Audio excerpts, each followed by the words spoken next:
there's what we call the fraudster's toolkit, right? And there are a number of things. There's the kind of the tools of the trade, and that might be technology, et cetera. But then there's other things, right? Creating a sense of urgency. So like, I have to do it now. I have to send it. I only have 24 hours, or they're gonna give the room up, or someone's in trouble. So that's the one feeling. There's the emotional manipulation, which we've talked about, right? There's threats, the threat of something. It doesn't have to be that they're threatening you. It's a threat on them. And so these types of tools are being used against us, essentially, right?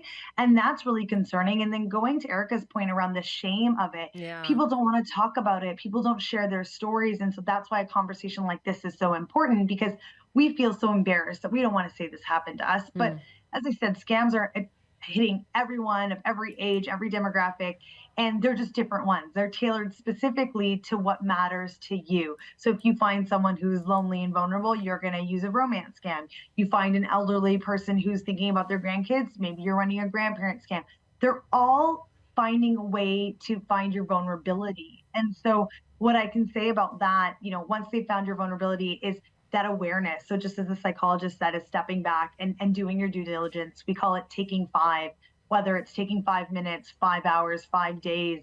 Take some time to regroup and think about it logically and do your due diligence. And then if something does happen, please report it, right? Reporting it to the police, reporting it to the Better Business Bureau, Scam Tracker Tool, the Canadian Anti-Fraud Center, just so that we can protect the next person who might go into a situation like this.